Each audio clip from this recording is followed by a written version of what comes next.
Alright, YouTube, Hellspawn here with the Hasbro Legacy Millennium Falcon review that I promised. I did the unboxing, you guys saw that. This is the review of the actual ship itself. This is going to be a little rough because I'm standing like 4 or 5 feet away from this thing and it's filling almost the entire screen. It's really hard to get the entire thing on camera because it is so gigantic. So, what I'm going to do is set the camera down at a neutral viewing angle. Hold on, let me extend the tripod. That's what she said. Man, you guys are like first person point of view on this thing. You get to experience everything, even the camera adjustments. It's like you're really here. It's like you're part of the action. Anyhow, yeah, so it's big. I'm big, but this thing is big. It's probably a good 3 feet long, almost 2 feet wide. Super detailed. The paint job is fantastic. The detail is fantastic. The actual molding and sculpts and everything is phenomenal. This is the quintessential Millennium Falcon that you should own. If you want the Millennium Falcon, this is the Millennium Falcon you want. There is no other. You should not buy any other. This is it. This thing is awesome. When you first get it, you saw how it came with the disc. And then the mandibles are separate. Once you put them on, they're on. You can't take them off. So just be careful about that. Comes with a whole bunch of different missiles and stuff. Once everything's assembled, you get what you see here. There's different sound effects that go along with it, and there's also different lights and missiles and all sorts of stuff that can fire. First, I'm going to go through and talk to you about all the missiles and stuff.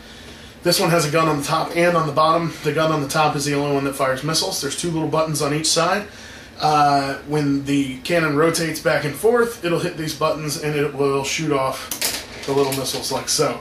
I'll give you a little demonstration of that here.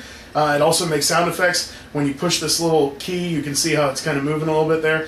When you push it to the extremes of the movement, it will rotate and make like gun noises and shoot the little things off. So if you go like that, and this one just didn't, there you go. But that's pretty much how that works. Also on the front, you have 3 different launchers with missiles in each one. One on the right doesn't make sound, one on the left doesn't make sound, but one in the middle makes noise whenever you set it off. The only other thing that has a missile is over here. It's new, it's a little escape pod. When you open the hatch, it makes a noise. And there's a little escape pod inside that has a missile launcher on the bottom. And there's also 2 little guns that flip out on the side. The cockpit opens with enough room for a figure inside of there. So, boingo boingo, that's pretty awesome. You put that back in, and then when you shut it, if you can shut it, what's going on here? It makes a noise like it's closing. What else? There is a ramp on this side here that if you push the button, the ramp automatically lowers. And there's lights underneath, if you can see that when you open it. There's also lights on the front of the Falcon that light up, lights inside the cockpit that light up, and then lights on the back that light up. When you push the buttons, there's different noises that get made on all different sides. There's some over here like flight and shooting noises.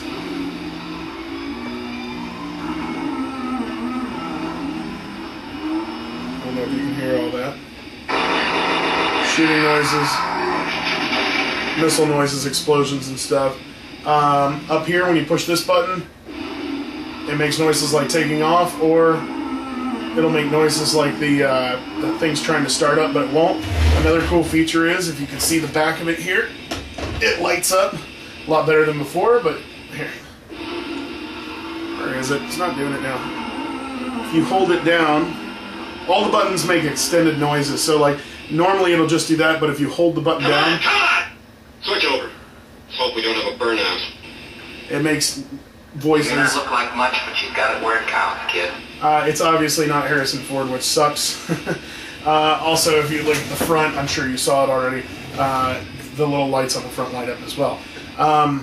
This one has 2 panels that comes off. One's right here, and the other is right here. It's a little more intensive on the inside than previous ones. So I'll go ahead and bring you for a close-up. So you can see there, it's actually got like the training probe, little smuggling compartments that come up. But, I mean, this thing is just awesome on the inside as well. Those doors open up for storage back in there. Even the little game table with the holographic monsters on it. And if you come around here and actually push the buttons over here, It's not wise to upset a Wookiee. I suggest a new strategy, R2. Let the Wookiee win. so that's pretty cool. And then there's this one over here. R2, come back at once. You don't know how to fix the hyperdrive. You did it! And that's if you hold them down. If you push them singly, there's different noises. With the blast shield down, I can't even see. How am I supposed to fight? Lightsaber noises and stuff. You see? You can do it. And then the other button just makes little chirps and stuff from R2 and Chewie. If you turn this knob over here on the side, right there, it not only turns the radar dish, but it also turns the little training probe, which is on the end of that stick. And then last but not least, inside the cockpit, the ship comes with two figures. There's a Han figure and a Chewie figure that comes with the ship. And then if you hit the button, you can hear how it kind of acts like it's trying to start up, but it's not working, and all the little interior lights come on the inside, as well as the lights on the front. So it's pretty cool, man. It costs about $140. Lock, stock, and barrel for everything that you see here. Honestly, though, I would say that it's totally worth it. Like I said, not only is it just massive, but at the same time, it's probably the largest and most detailed Millennium Falcon that money can buy without actually having to buy a model kit and have it painted yourself. The one frustrating thing about this entire deal is these right here. They're the little skids that go on the bottom, and there's actually, there's 1, 2, 3, 4, 5, 6, there's 7 of them total, because it's just like, it's pretty much movie accurate. It's got just as many skids as the one from the movie. But they come off very easily. They don't clip in very well, and every time you bump them, like even if it's just sitting on the floor, and like say you accidentally walk by and kick it or nudge it or something like that on accident, those things will just pop right off.